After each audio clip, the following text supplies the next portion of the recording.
Ya Allah. Terus bagaimana hubungan dengan anak saya yang sekolah di pesantren, Pak? Ini mau Dia bisa nanya bolak-balik untuk harokat Terima kasih seperti Bapak. pada Assalamualaikum surat An-Nisa warahmatullahi wabarakatuh. 160. Bismillahirrahmanirrahim. Assalamualaikum warahmatullahi wabarakatuh. Alhamdulillahirabbil alamin wassalatu wassalamu ala nabiyyina Muhammad wa ala alihi wa ashabihi ajmain. Alhamdulillah pemirsa Fatwa TV, kita bersyukur dan memuji Allah Subhanahu wa taala karena Allah Subhanahu wa taala masih memberikan kita kesempatan untuk senantiasa berzikir, bersyukur dan beribadah dengan baik kepadanya. Kemudian kita bersolawat dan mengucapkan salam kepada Nabi kita yang tercinta, Nabi Muhammad sallallahu alaihi wasallam. Alhamdulillah pemirsa, kita kembali berjumpa dalam program live interaktif bersama Al-Ustadz Dr. Abdullah Rai Hafizahullah Ta'ala, yang mana beliau merupakan salah seorang anggota Dewan Fatwa Perhimpunan Al-Irsyad.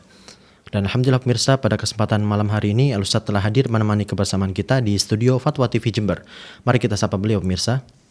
Assalamualaikum warahmatullahi wabarakatuh, Ustaz. Waalaikumsalam warahmatullahi wabarakatuh. Hayakumullah, Ustaz. Bagaimana kabar, Ahlan wa Ustaz? sahlan. Alhamdulillah. Gimana antum? Sehat, Ustaz. Alhamdulillah. Alhamdulillah. Allah yahfadzuk. Amin. Jazakumullah khair, Ustaz. Jazakumullah. Dan Barakallahu kita doakan Ustaz semoga pemirsa dalam keadaan sehat dan bisa mengambil faedah pada kesempatan malam hari ini.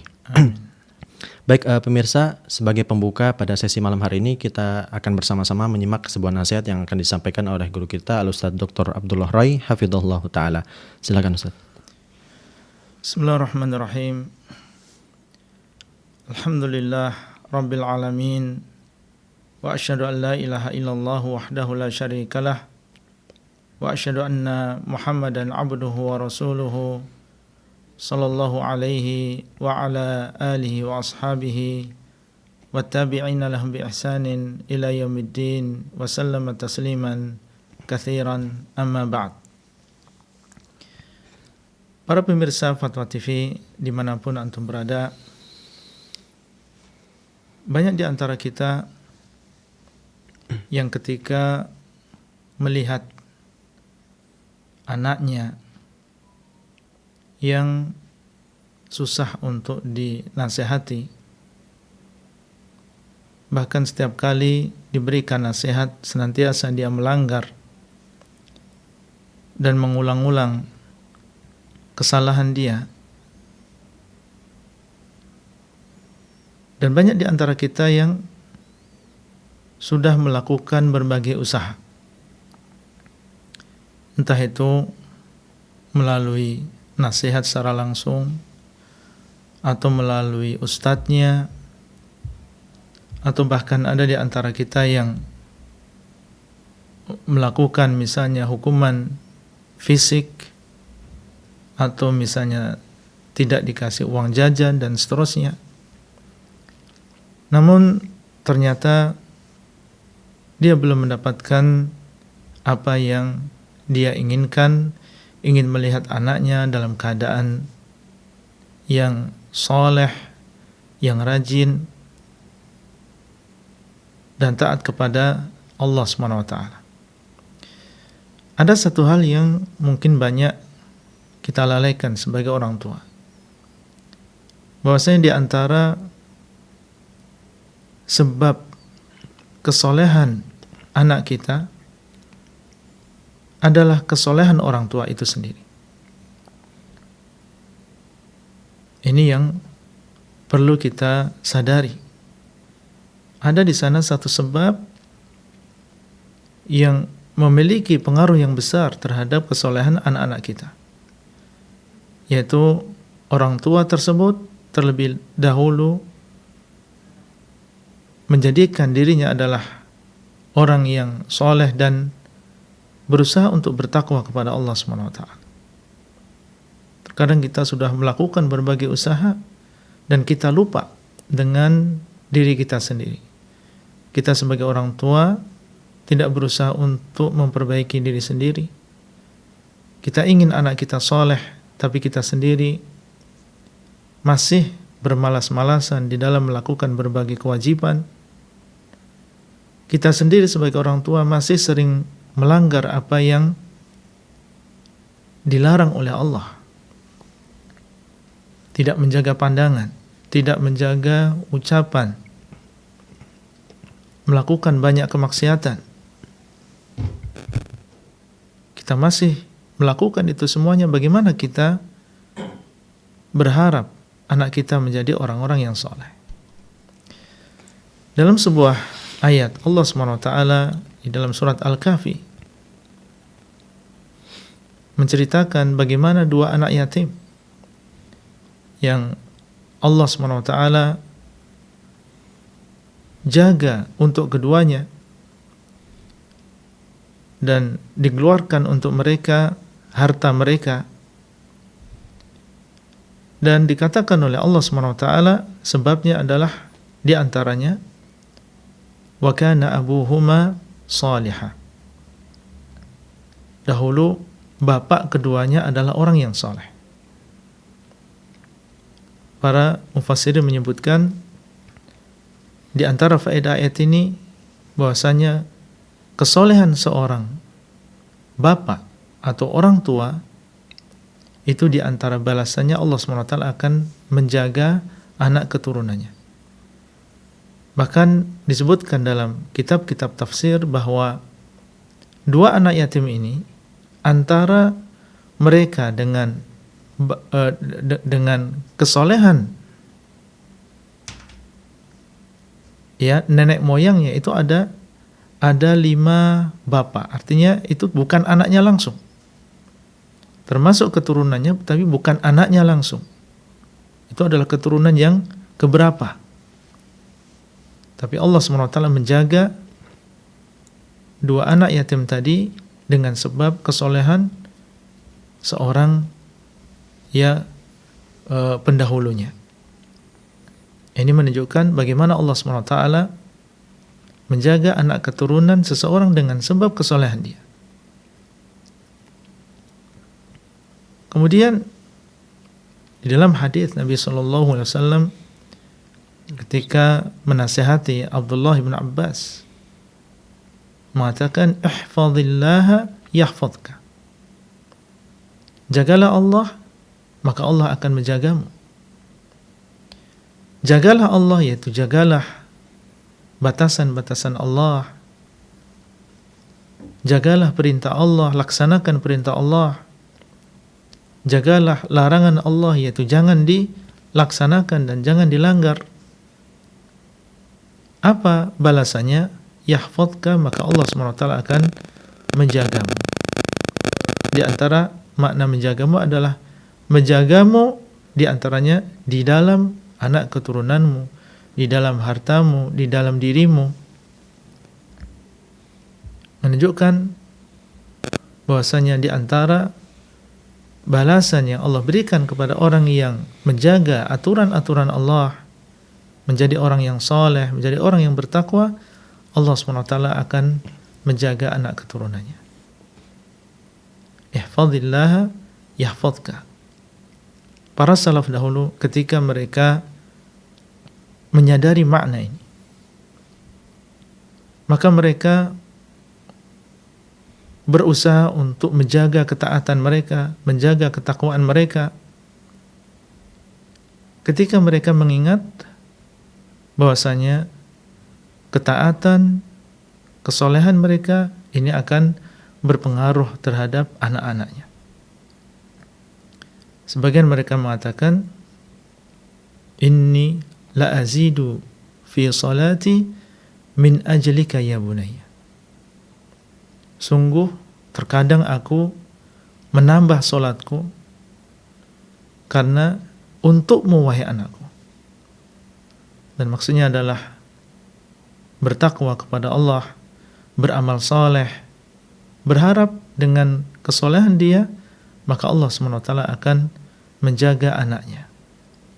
Dan menjaga di sini diantaranya adalah dijaga agamanya, dijaga dunianya, dijaga keimanannya, sehingga dia menjadi anak yang istiqamah, anak yang bertauhid. Nah, ini perlu kita sebagai orang tua menyadari yang demikian. Dan ini adalah sekali lagi termasuk sebab yang utama. Dan kembali, hidayah tentunya di tangan Allah SWT. Kita sudah berusaha dan mengambil sebab memperbaiki keimanan dan ketakwaan kita. Tapi yang namanya hidayah di tangan Allah Subhanahu wa taala. Terkadang orang tuanya soleh dan benar-benar soleh, tapi ternyata Allah Subhanahu wa taala tidak menghendaki hidayah kepada anak-anaknya. Nabi Nuh alaihissalam, beliau adalah seorang nabi. Ada di antara anaknya yang tidak beriman dengan beliau, bahkan termasuk orang-orang yang kafir. Dan tidak ada yang ragu bahwasanya Nabi Nuh alaihissalam adalah orang yang soleh, bahkan beliau adalah nabi di antara nabi-nabi Allah. Dan sebaliknya, terkadang orang tuanya adalah orang yang kafir, orang yang musyrik, tapi Allah SWT dengan karunia-Nya, dengan anugerahnya, memberikan hidayah kepada sebagian anak-anaknya. Siapakah bapaknya Nabi Ibrahim alaihissalam? Orang yang kafir, bahkan pembesarnya orang-orang musyrikin. Tapi keluar dari sulbinya Khalilullah Nabi Ibrahim alaihissalam. Yang jelas kita sebagai orang tua mengambil semua sebab yang kita mampu untuk kesolehan anak-anak kita. Di antaranya sebab utamanya adalah kita memperbaiki diri kita sendiri. Bertobatlah kita kepada Allah, perbaikilah iman dan juga amal soleh kita, dan kita berdoa semoga Allah SWT memperbaiki anak keturunan kita. Demikianlah yang bisa saya sampaikan pada kesempatan kali ini. Wallahu ta'ala a'lam. Baik, terima kasih atas nasihatnya Ustaz. Jazakumullah khairan. Semoga bermanfaat untuk kami semua yang menyimak pada malam hari ini. Baik pemirsa, live interaktif pada malam hari ini dapat pula Anda simak melalui Relay Radio yang tergabung dalam Asosiasi Radio dan Televisi Islam Indonesia atau RTVC. Di antaranya adalah Radio Pinbas Yogyakarta, kemudian Radio Sahabat Tegal, Radio MD FM Probolinggo, Radio Hang FM Batam, Radio Amuba Pangkal Pinang, Radio Sago FM Sumatera Barat, Radio Gema FM Bontang, Radio Al-Hikmah Bekasi, Radio Tua FM Riau, Radio Madinah Caruban, dan Radio Mas FM Sragen. Dan pemirsa, bagi Anda yang ingin bertanya secara langsung kepada Ustadz, silakan menghubungi kami di 0331 544 6087, 0331 544 6087. Baik Ustadz, pertanyaan pertama dari Saudara Adi di Bandar Lampung Ustadz. Bismillah Ustadz, ketika kita sudah niat untuk bertaubat kepada Allah Subhanahu wa taala, tetapi hati dan pikiran kita masih kotor dan susah dikendalikan untuk khusyuk dan berbenah diri. Apakah Allah masih mau menerima amal taubat kita? Dan terkadang kita masih sering lalai ketika melaksanakan ibadah seperti sholat, hati dan pikiran kita masih kemana-mana dan susah dikendalikan. Mohon penjelasannya Ustaz, mohon pencerahannya Ustaz. Jazakumullah khairan. Ya. Saudara Adi di Bandar Lampung dan juga para pemirsa Fatwa TV dimanapun antum berada, apabila seseorang sudah terbetik di dalam hatinya keinginan untuk bertaubat kepada Allah, maka jangan dia tunda, jangan dia akhirkan. Bertobat dari kemaksiatan, kelalaian dari sebuah kewajiban, ini adalah sesuatu yang wajib atas kita. Allah SWT mengatakan, ya ayyuhalladzina amanu tubu ilallahi taubatan nasuha. Wahai orang-orang yang beriman, bertaubatlah kalian dengan taubat yang nasuha. Allah memerintahkan di sini, dan asal dari perintah adalah menunjukkan kewajiban. Wajib bagi kita apabila berdosa, baik dosa tersebut berupa melakukan kemaksiatan atau meninggalkan sebuah kewajiban, wajib bagi kita untuk bertobat kepada Allah dan bersegera bertobat kepada Allah SWT. Wasari'u ila maghfiratin min rabbikum. Hendaklah kalian berlomba-lomba untuk mendapatkan ampunan dari Allah SWT. Adapun rasa ketidakkhusyukan yang masih dirasakan, maka yang demikian tidak menghalangi seseorang untuk segera bertobat kepada Allah. Yang penting syaratnya 3. Antum menyesal atas apa yang sudah terjadi. Kemudian yang kedua adalah antum tinggalkan perbuatan dosa tadi. Kalau itu berupa kemaksiatan maka segera tinggalkan, lepaskan. Kalau berupa meninggalkan kewajiban maka segera kita melakukan kewajiban tersebut. Kemudian kita bertekad di masa yang akan datang untuk tidak melakukan itu kembali. Seandainya itu sudah terpenuhi di dalam diri kita, maka kita berhusnudzon kepada Allah. Kita berbaik sangka kepada Allah yang memiliki nama At-Tawwab, Zat yang maha memberikan taubat, yang memiliki nama Al-Ghafur, yang maha memberikan ampunan. Kita husnudzon kepada Allah Rabbul Alamin bahwasanya Allah SWT menerima taubat kita.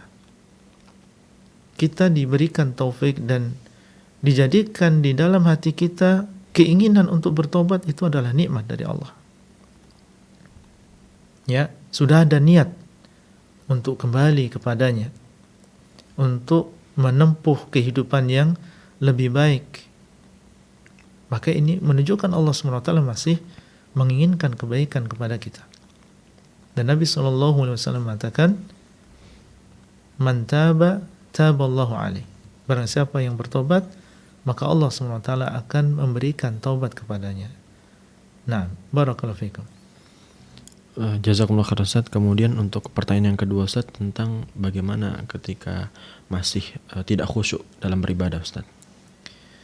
InsyaAllah biidznillah, apabila seseorang bersungguh-sungguh bertobat dengan taubat yang nasuha kepada Allah SWT, diiringi dengan amal soleh, dan yang namanya amal soleh tentunya sebelumnya diawali dengan menuntut ilmu, dan dia bersabar, beriman, beramal soleh, dan dia bersabar di dalam menuntut ilmu. Yang namanya kekhusyukan di dalam sholat dan juga di dalam ibadah, seolah pelan-pelan akan dia dapatkan. Tentunya tidak bisa secara cepat dan secara langsung. Kita perlu kesabaran, kita perlu belajar lagi bagaimana kita mendapatkan kekhusyukan. Ya, di sana ada kiat-kiat untuk mendapatkan kekhusyukan di dalam ibadah. Awalnya diantaranya adalah bertobat kepada Allah dari seluruh dosa, karena tidak diragukan lagi bahwasanya dosa ini menjadikan hati kita gelap, dan itulah yang menjadikan kita tidak khusyuk di dalam sholat kita. Memperbanyak istighfar, kemudian berusaha untuk menghilangkan segala hal yang menjadikan kita tidak khusyuk, sebab-sebab yang menjadikan kita tidak khusyuk, misalnya keadaan di sekitar tempat ibadah yang tidak mendukung misalnya, atau kalau kita memiliki hajat maka kita terlebih dahulu menunaikan hajat kita. Kemudian juga doa kepada Allah, meminta supaya diberikan hati yang khusyuk, berusaha untuk memahami zikir-zikir yang dibaca di dalam salat kita. Kalau misalnya datang di sana gangguan dari syaitan, mengucapkan a'udzubillahi minasyaitonirrajim, maka ini adalah usaha-usaha dan kiat-kiat kita supaya khusyuk di dalam beribadah. Wallahu ta'ala a'lam. Baik, jazakumullah khair Ustaz atas jawabannya. Baik, Ustaz, selanjutnya pertanyaan kedua dari hamba Allah di Kabupaten Pandeglang. Tapi sebelum itu sudah ada telepon yang masuk Ustaz. Kita akan persilakan. Assalamualaikum Fatwa TV. Waalaikumsalam. Baik, silakan pertanyaannya Ibu. Apa nih ya Pak Ustadz? Ini kan saya baru beberapa bulan saja mengikuti TV sunnah ya. Masya Allah. Dulu kami adalah pelaku bidah, pelaku kesyirikan begitu. Terus saya mau tanyakan bagaimana amalan kami di masa lalu yang pernah berkurban, terus pernah mengakikahkan anak laki-laki gitu. Apakah itu perlu diulang? Sedangkan kami hanya keluarga sederhana. Begitu saja Pak Ustadz. Terima kasih. Ya. Wassalamualaikum warahmatullahi wabarakatuh. Waalaikumsalam Assalamualaikum warahmatullahi warahmatullahi wabarakatuh. wabarakatuh. Alhamdulillah alladzi hadana li hadza wa ma kunna linahtadiya laula an hadana Allah. Pertama, kita bersyukur kepada Allah Subhanahu wa taala yang telah memberikan hidayah kepada kita semuanya. Karena hidayah kepada Islam, hidayah kepada sunnah, ini harganya sangat mahal. Tidak bisa diukur dengan harta dunia. Maka ini menunjukkan kecintaan Allah SWT kepada seorang hamba. Dikeluarkan dia dari kegelapan bid'ah menuju cahaya sunnah. Dikeluarkan dia dari kegelapan kesyirikan menuju cahaya tauhid. Ini yang pertama, kita bersyukur kepada Allah. Alhamdulillah, meskipun baru beberapa bulan, ya, namun ya sudah bisa merasakan bagaimana nikmatnya hidup di atas sunnah Nabi Sallallahu Alaihi Wasallam. Maka nasihat saya yang pertama tentunya segera kita memperbaiki dan menyempurnakan taubat kita kepada Allah Subhanahu wa taala. Dan di antara wasilahnya adalah mempelajari ilmu agama ini dengan baik. Menyempurnakan taubat kita dengan cara belajar. Kita dahulu terjerumus ke dalam kebid'ahan, ke dalam kesyirikan, sebab utamanya adalah karena kebodohan kita. Alhamdulillah Allah SWT menyadarkan kita, maka sekarang kita belajar bersama dengan yang lain, menambah ilmu. Apa yang dipelajari terlebih dahulu? Tentunya yang paling penting di dalam agama ini, yaitu mempelajari akidah, masalah tauhid. Kita belajar dari dasar. Kita berusaha untuk mengenal Allah, nama-namanya dan juga sifat-sifatnya. Mengenal Allah, bahasanya Allah dialah yang satu-satunya yang berhak untuk disembah. Mengenal Rasulullah SAW, mengenal tentang agama Islam ini dengan dalil-dalilnya. Apa yang sudah berlalu, ya berupa ibadah, ketika seseorang bertobat kepada Allah SWT, maka apa yang saleh, apa yang sahih, ya apa yang benar, maka akan diterima oleh Allah SWT. Jadi tidak perlu ya ibu dan juga bapak mengulang lagi akikahnya, tidak perlu. Sudah cukup apa yang dilakukan saat itu. Jadi yang jelas sekarang kita berusaha untuk memperbaiki apa yang ada di depan kita. Dosa yang telah berlalu, kalau kita bertobat kepada Allah sekarang, maka akan diampuni oleh Allah SWT. Dan amal soleh yang kita lakukan dahulu, ya kalau itu adalah amal yang soleh, yang memenuhi syarat, maka semoga Allah SWT menerima dan menjadikan amal soleh tersebut ya sebagai hasanah bagi kita. Dan ingat, maksudnya orang yang bertobat kepada Allah SWT, orang yang bertobat kepada Allah SWT, maka kejelekan-kejelekan dia dan dosa-dosa dia akan diganti oleh Allah SWT dengan kebaikan-kebaikan. Ya, sebagaimana dalam ayat, faulaika yubaddilullahu sayyi'atihim hasanat. Maka merekalah orang-orang yang Allah ganti kejelekan-kejelekan mereka dengan kebaikan-kebaikan. Jadi kalau kita bertobat kepada Allah, dosa yang kita lakukan dulu, tapi syaratnya tobatnya adalah tobat yang nasuha. Dosa yang kita lakukan dahulu diganti oleh Allah menjadi hasanat. Tentunya ini adalah nikmat yang besar. Jadi sekali lagi, apa yang sudah berlalu, ibadah yang sudah berlalu seperti yang ditanyakan tadi dalam pertanyaan akikah, tidak perlu diulang lagi. Wallahu taala a'lam. Baik, terima kasih Ustaz atas jawabannya. Jazakumullah khairan dan semoga bermanfaat untuk ibu yang bertanya tadi.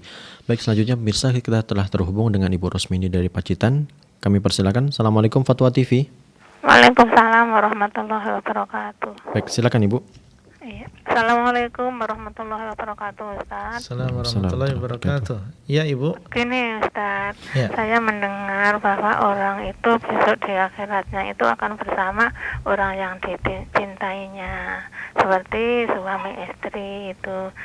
Namun qadarullah, Allah mengendaki salah satunya dipanggil duluan, terus yang satunya itu cari jodoh lagi atau cari teman lagi. Itu terus besoknya gimana besoknya itu sama siapa? Ya. Terus yang kedua, tadi malam itu saya itu mau sahur itu sudah terdengar suara azan, berhubung baru saya makan sedikit terus saya lanjutkan. Itu bagaimana? Apa sah apa tidak? Ya. Terima kasih. Jazakumullah khairan. Assalamualaikum warahmatullahi wabarakatuh. Assalamualaikum warahmatullahi wabarakatuh. Pertanyaan dari Ibu Rosmini di Pacitan, dan semoga para pemirsa yang lain bisa mengambil manfaat dari pertanyaan tersebut. Yang pertama tentang makna sabda Nabi SAW, al-mar'u ma'aman ahab. Seseorang itu bersama yang dia cintai. Maka yang dimaksud di sini, wallahu ta'ala a'lam, adalah kecintaan yang karena Allah SWT. Seseorang apabila dia mencintai Nabi SAW, mencintai para sahabat radhiyallahu ta'ala anhum, maka dan cinta tersebut adalah cinta yang diwujudkan dengan perbuatan, dengan cara mengikuti sunnah Nabi SAW, mengikuti para sahabat radhiyallahu ta'ala anhum, maka akan bersama mereka di surga, dikumpulkan bersama mereka di surga. Oleh karena itu Anas bin Malik radhiyallahu ta'ala anhu, ketika beliau mendengar hadis ini, maka beliau menyebutkan bahwasanya tidak ada sesuatu yang menjadikan kami sangat berbahagia lebih daripada hadis ini. Artinya ketika Anas bin Malik dan juga para sahabat radhiyallahu ta'ala anhum mendengar hadis ini dari Nabi SAW, mereka sangat berbahagia dan berbunga-bunga. Kenapa? Karena amalan mereka tidak seberapa. Amalan mereka tidak seperti amalan Nabi SAW. Amalan mereka dan iman mereka tidak sebesar Abu Bakar As-Siddiq. Tapi mereka mencintai Nabi dan mencintai Abu Bakar As-Siddiq, Umar bin Khattab. Maka mereka berharap semoga mereka dikumpulkan bersama Nabi SAW dan Abu Bakar dan Umar. Anas bin Malik mengatakan, Ana uhibbu Rasulullah SAW. Aku cinta kepada Rasulullah SAW. Wa uhibbu Abu Bakr wa Umar. Dan aku cinta kepada Abu Bakar dan Umar. Fa arju an akuna ma'ahum wa illam a'mal bi'amalihim. Atau kama qala. Maka aku berharap semoga aku dikumpulkan oleh Allah bersama mereka, yaitu di dalam surganya, meskipun aku tidak beramal seperti amalan mereka. Nah, ini dari sini kita mengetahui makna dari ucapan Nabi SAW, al-mar'u ma'aman ahab. Seseorang itu bersama orang yang dia cintai. Adapun apa yang ditanyakan oleh Ibu Rosmini tadi, ya seandainya dua orang, ya suami istri, kemudian sang istri meninggal terlebih dahulu misalnya, kemudian sang suami menikah lagi, ya, dan padahal keduanya saling mencintai satu dengan yang lain, maka semoga ya kalau dua-duanya meninggal dalam keadaan beriman, maka akan dikumpulkan oleh Allah SWT di dalam surga. Ya, sebagaimana disebutkan oleh Allah SWT, walladzina amanu wattaba'athum dzurriyyatuhum biimanin alhaqna bihim dzurriyyatahum wama alatnahum min amalihim min syai'. Ya, ini dalam tentang anak keturunan. Demikian pula istri. Ya, dalam sebuah ayat Allah SWT menyebutkan, masuklah kalian dan juga istri-istri kalian. Sehingga kalau keduanya sama-sama beriman dan meninggal dalam keadaan beriman, maka semoga keduanya dikumpulkan oleh Allah SWT di dalam surganya. Kemudian yang kedua tadi tentang masalah sahur, dan ketika sahur ternyata datang adzan, bagaimana dengan status puasa dia? Maka kita katakan bahasanya batas waktu untuk sahur adalah ketika masuknya waktu sholat subuh. Apabila sudah datang waktu sholat subuh, maka seseorang yang akan berpuasa harus menahan diri dari makan dan juga minum. Wallahu alam. Seandainya adzannya tadi, ya, karena ada sebagian orang adzan sebelum waktu ya sholat subuh, ya, sebelum datangnya waktu sholat subuh, maka tidak masalah dia makan dan minum ketika adzan, kalau memang adzan orang tadi dikumandangkan sebelum datangnya waktu sholat subuh. Tapi kalau misalnya ternyata adzan yang dilakukan memang bertepatan dengan masuknya waktu sholat subuh, ya tentunya ini sebuah tentunya mempengaruhi puasa seseorang, karena yang namanya puasa itu dimulai dari semenjak datangnya waktu sholat subuh. Dan alhamdulillah apa yang dilakukan ini adalah puasa yang sunnah. Jadi seandainya puasa yang kita lakukan hari ini itu tidak sah karena kita makan dan minum padahal waktu sholat subuh sudah datang, ya maka ini insyaallah tidak sampai kepada dosa. Wallahu ta'ala a'lam. Nah. Baik, terima kasih Ustaz atas jawabannya. Jazakumullah khairan dan semoga bermanfaat untuk ibu yang bertanya. Baik pemirsa, selanjutnya kita telah terhubung dengan Bapak Rosyid di Banjarmasin. Kita akan sapa terlebih dahulu. Assalamualaikum Fatwa TV. Waalaikumsalam warahmatullahi wabarakatuh. Baik, silakan Bapak Rosyid. Assalamualaikum Ustaz. Assalamualaikum warahmatullahi wabarakatuh. Ini kan dalam 1 minggu ya, itu kan 7 hari. Ya. Jadi di dalam Islam itu hari-hari itu sudah ditentukan nama hari-harinya dari mulai hari Ahad sampai hari Sabtu ya. Ini kalau penyebutan kita ikut dalam mengikuti orang sekarang itu ya, kebanyakan orang menyebutnya hari Ahad itu hari Minggu. Padahal di dalam 1 minggu itu Ahad, Senin, Selasa, Rabu, Kamis, Jumat, Sabtu ya. Jadi kalau hari Minggu ini sepertinya jauh berbeda dengan hari-hari lain gitu ya. Ini kita menyebut hari Minggu itu apakah termasuk hal yang bid'ah gitu ya Ustaz ya? Iya. Nah, itu aja saja. Terima kasih Ustaz. Assalamualaikum warahmatullahi wabarakatuh. Assalamualaikum warahmatullahi wabarakatuh. Kita sebagai seorang muslim berusaha untuk menggunakan istilah-istilah yang ada di dalam agama kita, yang sudah dicontohkan oleh Nabi SAW. Ya, termasuk di antaranya adalah penggunaan nama-nama hari. Nabi SAW menyebutkan hari Ahad, Itsnain, Khamis, Al-Jum'ah, As-Sabat. Maka kita menggunakan nama-nama hari tersebut. Ya, sebagai bentuk kesempurnaan kita dalam mengikuti Nabi SAW. Adapun istilah yang lain, maka tidak kita katakan bahwasanya itu adalah suatu yang haram untuk digunakan. Apalagi terkadang dalam sebuah daerah mungkin yang mereka tahu ya hari Minggu misalnya. Mereka mungkin tidak tahu tentang Ahad, yang mereka tahu adalah hari Minggu. Tidak masalah seseorang menggunakan istilah tersebut, tapi dalam kesempatan yang lain yang di situ kita bisa menggunakan istilah yang lebih dekat kepada syariat, maka kita menggunakan istilah tersebut. Wallahu ta'ala a'lam. Baik, terima kasih atas jawabannya Ustadz. Jazakumullah khairan dan semoga bermanfaat untuk Bapak Rashid yang bertanya.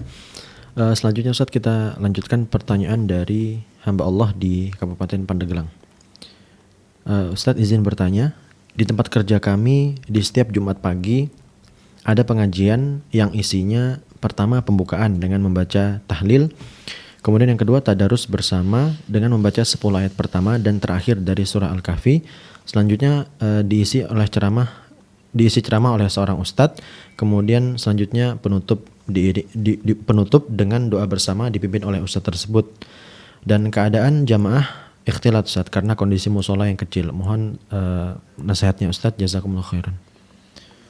Ya, nasihat ana kita berusaha untuk mencari kajian-kajian yang lebih dekat kepada sunnah Nabi SAW, baik tata caranya maupun apa yang disampaikan.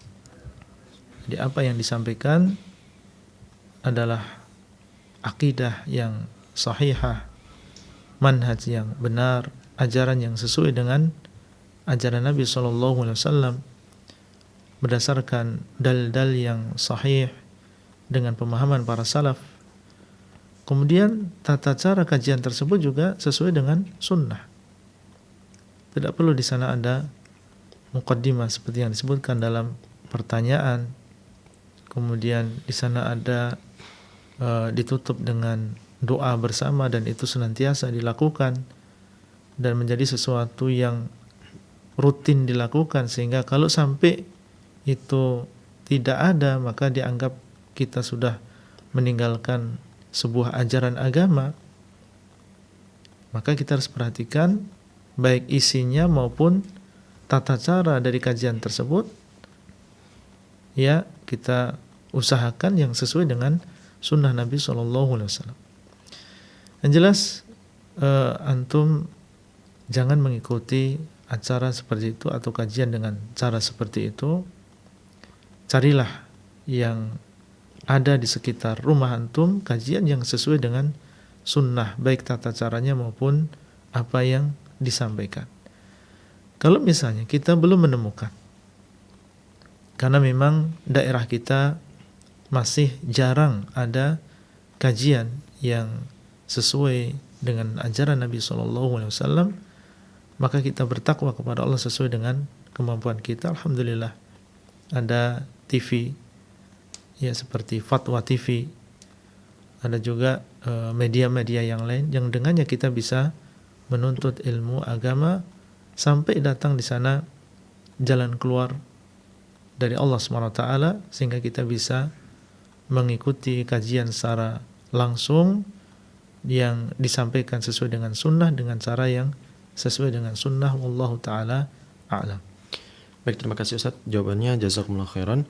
Selanjutnya pemirsa, kita telah terhubung dari Lampung bersama Bapak Mardani. Kita akan sapa terlebih dahulu. Assalamualaikum Fatwa TV. Waalaikumsalam warahmatullahi wabarakatuh. Baik, silakan pertanyaannya Bapak.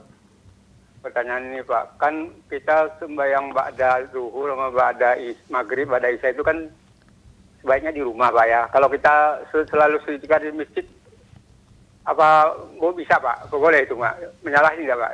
Ya. Pertama, yang kedua, kalau kita sembahyang tahajud itu Pak, kita apa itu ayatnya itu ayat baca Qurannya itu kita urut Pak, misalnya A B C, besok malam begitu lagi A B C lagi begitu Pak. Pertama A, pertama rakaat kedua B, ya, begitu terus sampai selamanya. Begitu bisa menyalahi itu enggak Pak? Ya. Baik, kan cukup Bapak. ini kita untuk mengingatkan, kita akan bayangkan 11 rakaat itu Pak. Maksudnya 11 Mengingat aja, rakaat. jadi, Rakaat pertama dan kedua. A, B. Nah, itu Pak maksudnya. Iya, rakaat pertama dan kedua mesti membaca surat itu misalnya. Benar Pak. Rakaat ketiga dan keempat mesti membaca surat itu dan itu misalnya. Iya benar. Ya. Nah, besok malamnya lagi begitu lagi Pak. Ya. Baik. Baik, cukup Bapak. Udah, cukup Pak. Terima kasih. Assalamualaikum warahmatullahi wabarakatuh. Waalaikumsalam warahmatullahi wabarakatuh. Pertanyaan dari Bapak Mardani di Lampung, dan semoga ini bermanfaat juga bagi para pemirsa sekalian, tentang masalah sholat sunnah rawatib di rumah maka inilah yang afdal. Sebagian istri Nabi SAW menceritakan tentang bagaimana Nabi SAW melakukan solat-solat rawatib tersebut di rumah beliau, baik yang qobliyah maupun ba'diyah. Solat subuh misalnya beliau solat 2 rakaat di rumahnya, kemudian setelah itu beliau berangkat mengimami solat subuh. Solat zuhur juga demikian, qobliyah zuhur beliau lakukan di rumahnya, kemudian mengimami solat zuhur, pulang ba'diyah solat zuhur beliau lakukan di rumahnya. Karena memang inilah ya sebaik-baik solat itu dilakukan di rumah kecuali solat wajib. Apabila seseorang ingin melakukan solat rawatib tersebut di masjid, tidak ada masalah. Namun tentunya pahalanya lebih besar kalau dia lakukan di rumahnya, dan itu lebih dekat dengan keikhlasan. Itu yang pertama. Kemudian yang kedua tentang masalah seseorang senantiasa membaca surat tertentu ketika sholat tahajud, misalnya 11 rakaat, kemudian rakaat yang pertama senantiasa dia membaca surat A, rakaat yang kedua surat B, dan seterusnya, dan tujuannya adalah untuk mengingat-ingat berapa rakaat, maka wallahu ta'ala alam yang demikian kita hindari. Jadi kita membaca Al-Quran di dalam sholat tahajud sesuai dengan apa yang dimudahkan oleh Allah. Allah mengatakan faqra'u ma tayassara minal Qur'an. Maka hendaklah kalian membaca apa yang dimudahkan dari Al-Quran. Dan ini Allah sebutkan ketika Allah menyebutkan tentang sholat malam. Ya inna rabbaka ya'lamu annaka taqumu adna min thulutsayil laili wa nisfahu wa thulutsahu wa ta'ifatun minal ladzina ma'ak wallahu yuqaddiru laila wan nahar, dan seterusnya. Allah sebutkan faqra'u ma tayassara minal Qur'an, maka hendaklah kalian membaca apa yang dimudahkan dari Al-Qur'an. Tapi seandainya kita lupa kurang dari 11, lebih dari 11, tidak masalah. Karena sholat tahajud ini tidak ada batasannya. Antum bisa melakukan 11 rakaat atau 13 rakaat atau lebih daripada itu, tidak masalah. Ya, sehingga kita baca sesuai dengan apa yang Allah mudahkan. Ya, hari ini rakaat pertama kita baca surat Duha. Besok lagi kita membaca surat Al-Humazah misalnya, tidak ada masalah. Ya, yang demikian untuk menghindari ya jangan sampai kita membuat sesuatu yang tidak pernah dikerjakan oleh para salaf, tidak pernah dicontohkan oleh Nabi SAW. Ya, ini semua adalah bentuk kehati-hatian kita. Jadi kita melakukan yang mudah saja. Ya, kita baca Al-Quran di dalam sholat kita sesuai dengan apa yang Allah mudahkan. Sekali lagi, seandainya kurang dari 11 atau lebih dari 11 tidak ada masalah. Wallahu ta'ala a'lam.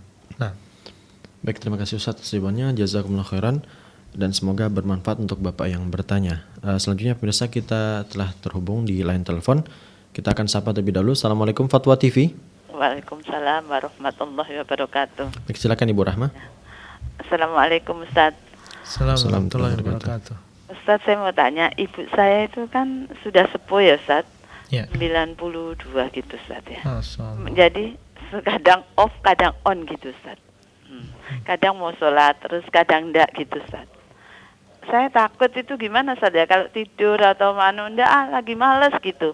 Kalau sudah sholat terus gitu Ustaz. Iya. Ya. Yang saya takutkan kayak ini tadi ya, mau isya apa, sholat gitu, tidur Ustaz. Apa perlu dibangunin, dipaksa gitu Ustaz? Beliau sudah pikun gitu, Bu? Iya, on sama off gitu Ustaz. Banyak pikunnya tapinya Ustaz. Ya, baik. Baik, cukup Ibu. Banyak pikunnya gitu. Ya. Baik. Cukup misalnya bisa dipahami. Bisa ya? Ya, Syukran. barakallahu Saya dengarkan dari TV ya Ustaz. Iya, Bu, silakan. Pertanyaan dari Bu Rahma tentang kondisi orang tua beliau yang sudah berumur lebih dari 90 tahun, Masya Allah. Jadi dengan umur segitu terkadang sholatnya ya kena, artinya beliau sholat, dan terkadang tidak mau sholat misalnya, atau ketiduran dan seterusnya. Maka bagaimana keadaan yang seperti itu? Kita sebagai anak kadang khawatir karena sholat ini merupakan kewajiban seorang muslim. Kita katakan kalau memang keadaan sang ibu ya beliau sudah pikun ya, dan terkadang lupa, terkadang ingat, maka dalam keadaan demikian sebenarnya termasuk orang yang sudah diangkat darinya pena ya. Diangkat darinya pena. Nabi SAW mengatakan rufi al-qalamu an thalath.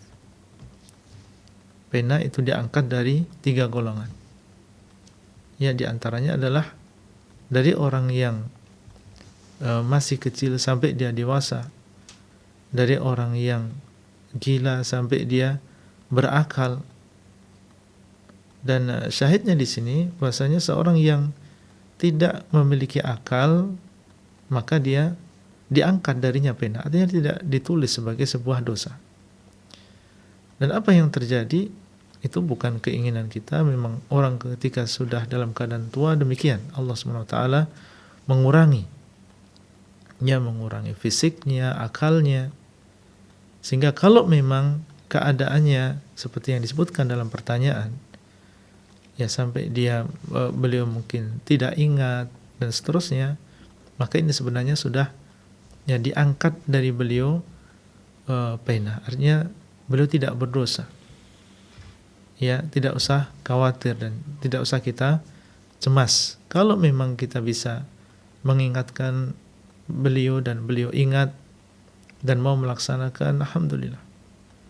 Tapi kalau tidak, maka tidak perlu kita cemas, tidak perlu kita risau, karena kita berharap semoga ibu yang sudah pikun tersebut termasuk orang yang dimaafkan, karena memang akalnya sudah tidak sempurna seperti dahulu kala. Wallahu taala a'lam. Nah. Baik, terima kasih Ustaz atas jawabannya, jazakumullah khairan, dan semoga bermanfaat untuk ibu yang bertanya. Selanjutnya Ustaz, selanjutnya pemirsa kita telah terhubung dengan Bapak Ali dari Medan. Kita persilakan terlebih dahulu. Assalamualaikum Fatwa TV. Waalaikumsalam warahmatullahi wabarakatuh. Baik, silakan Bapak Ali. Assalamualaikum Ustaz. Waalaikumsalam warahmatullahi wabarakatuh. Ahlan wa sahlan Pak Ali. Ini begini. Ya. Saya biasanya insya Allah bangun tengah malam mau sholat tahajud. Masya Allah. Jadi yang pertama-tama saya sudah mengambil wudu, saya sholat wudu.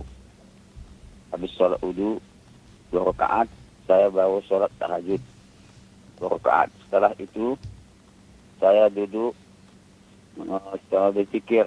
Sana zikirnya astagfirullah, astagfirullah.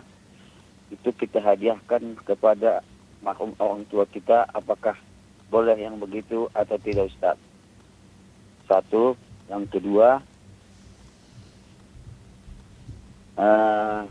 saya pernah baca ataupun Ustaz mengatakan tanpa hisab, katanya nanti kalau sudah meninggal, kalau kita salah satunya di antara imam yang jujur.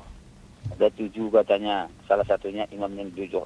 Sebetulnya yang dimaksud dengan tanpa hisab ini bagaimana Ustaz? Apakah langsung dia masuk ke surga, dikubur nggak disiksa lagi, apa langsung ke surga atau bagaimana Ustaz? Terima kasih Ustaz. Assalamualaikum warahmatullahi wabarakatuh. Waalaikumsalam warahmatullahi wabarakatuh. Pertanyaan dari Bapak Ali di Medan. Pertama tentang apa yang beliau lakukan. Alhamdulillah ya, diberikan taufik oleh Allah SWT, dimudahkan untuk bangun malam sementara banyak orang yang tidur saat itu, kemudian melakukan wudu, kemudian melakukan sholat wudu, dan setelah itu melakukan sholat malam. Maka ini sesuatu yang hendaknya dijaga. Ya, ini adalah sunnah Nabi SAW melakukan sholat malam. Dan di sana memang ada sholat sunnah wudhu yang dikerjakan setelah berwudhu, tidak masalah. Apa yang dilakukan berupa istighfar, ya, memohon ampun kepada Allah di malam hari atau di sepertiga malam yang terakhir, ini juga sesuatu yang baik. Ya, dan di dalam Al-Quran Allah SWT menceritakan tentang orang-orang yang bertakwa, wabil ashari hum yastaghfirun, dan di waktu sahur, yaitu di akhir malam, mereka memohon ampun kepada Allah SWT. Silahkan diteruskan. Dan boleh kita memohonkan ampun untuk diri kita sendiri dan memohonkan ampun untuk orang tua kita, tidak masalah. Ya, mengatakan Allahumma ghfirli wali walidayya, ya Allah ampunilah diriku dan juga kedua orang tuaku. Atau kita ingin mendoakan untuk orang lain, tidak masalah. Ya, tapi jangan dinamakan dengan menghadiahkan. Ya, tapi kita memohonkan ampun untuk orang lain. Kalau kita ingin memohonkan ampun untuk orang tua kita, ya tentunya bukan hanya mengatakan astaghfirullah, karena astaghfirullah ini, ya Allah aku memohon ampun kepadamu, artinya kita hanya memohonkan ampun untuk diri kita sendiri. Kalau kita memang ingin mendoakan orang lain dengan ampunan, ya kita ganti, ya kalimatnya mengatakan Allahumma ghfirli wali walidayya misalnya. Ya Allah ampunilah dosaku dan kedua orang tuaku, tidak masalah. Dan tidak dinamakan dengan menghadiahkan, tapi kita memohonkan ampun untuk kedua orang tua. Kemudian yang kedua tentang masalah imam yang adil. Imam yang adil. Imam di sini mencakup penguasa, seorang pemimpin negara, dan masuk di dalamnya pemimpin yang lebih rendah daripada itu, bahkan termasuk di antaranya seorang pemimpin keluarga. Pak Ali seorang bapak rumah tangga. Kalau kita adil, ya sebagai seorang suami, sebagai seorang bapak, adil terhadap anak-anak kita, menunaikan hak mereka, para ulama menjelaskan ini masuk dalam imam yang adil. Dan pahalanya disebutkan dalam hadis, di antaranya adalah akan termasuk di antara orang yang diberikan naungan oleh Allah di padang mahsyar. Kita tahu di padang mahsyar matahari akan didekatkan oleh Allah SWT. Tidak ada di sana pohon, tidak ada di sana bangunan, tidak ada di sana tempat berteduh. Tapi Allah SWT akan memberikan naungan kepada beberapa golongan. Di antaranya adalah imam yang adil, pemimpin yang adil. Itu yang disebutkan oleh Nabi SAW. Ya, adapun imam yang adil ini tidak akan dihisab di hari kiamat, maka wallahu alam, saya sendiri belum mengetahui dalil khusus bahwasanya imam yang adil ini termasuk yang tidak dihisab di hari kiamat. Wallahu ta'ala a'lam. Baik, jazakumullah khairan Ustaz jawabannya. Ustaz masih ada sisa waktu sekitar 5 menit, mungkin satu pertanyaan lagi Ustaz. Pertanyaan dari hamba Allah di Bangka Belitung. Bismillah, Ustaz, misalkan ada keluarga yang meninggal, lalu saya dipercaya sebagai orang yang memasukkan mayit ke kuburnya, kemudian disuruh untuk mengazani mayit tersebut. Dalam kondisi ini bagaimana sikap saya Ustaz? Barakallahu fikum. Mengadani mayit ketika dikuburkan, maka ini tidak ada dalilnya dari Nabi SAW dan tidak dicontohkan oleh para sahabat radhiyallahu ta'ala. Oleh karena itu, jangan kita melakukan amalan ini, meskipun kita disuruh oleh keluarga kita ketika menguburkan salah seorang anggota keluarga, maka kita jangan mau yang demikian. Karena ini sesuatu yang tidak dicontohkan oleh Nabi SAW, dan Nabi mengatakan man amila amalan laisa alaihi amruna fahuwa rad. Barang siapa yang mengamalkan sebuah amalan yang tidak ada contohnya dari kami, maka amalan tersebut tertolak. Bahkan Nabi SAW mengatakan kullu bid'atin dhalalah wa kullu dhalalatin finnar. Setiap bid'ah adalah sesat dan setiap yang sesat adalah di dalam neraka. Menunjukkan tentang dosanya perbuatan bid'ah. Kita sampaikan kepada keluarga kita bahwasanya saya tidak bisa dan saya berpendapat bahwasanya amalan ini tidak ada contohnya dari Nabi SAW, dan yang sunnah adalah tanpa diadzani, dan sebaik-baik petunjuk adalah petunjuk Nabi SAW. Karena beliau SAW di masa hidup beliau berapa keluarga yang meninggal, ya, anak-anak beliau, Khadijah, Hamzah dan seterusnya, dan Nabi SAW tidak pernah ya mengadani atau menyuruh orang lain untuk adzan ketika menguburkan ya orang-orang tersebut atau keluarga tersebut. Seandainya ini adalah baik, tentunya sudah diajarkan oleh Nabi SAW dan sudah dilakukan oleh para sahabat radhiyallahu taala anhum. Barakallahu fikum.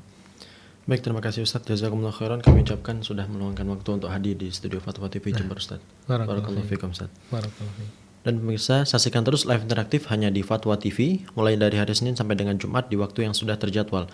Kemudian pemirsa, informasi seputar Dewan Fatwa Perhimpunan Al-Irsyad dapat Anda akses di website www.dewanfatwa.com, dan jangan lupa untuk mengikuti akun-akun media sosial Dewan Fatwa Perhimpunan Al-Irsyad. Dan pemirsa, itulah tadi live interaktif bersama Ustaz Dr. Abdul Horai hafizahullah ta'ala. Kami mohon pamit undur diri, mohon maaf apabila ada kekurangan. Subhanakallahumma wa bihamdika asyhadu an la ilaha illa anta astaghfiruka wa atubu ilaik. Wassalamualaikum warahmatullahi wabarakatuh. Ya Allah, terus bagaimana hubungan dengan anak saya yang sekolah di pesantren, Pak? Ini mau bisa nanya bolak-balik harokat Terima kasih, seperti Bapak. pada surat Assalamualaikum An-Nisa warahmatullahi wabarakatuh. 164 dan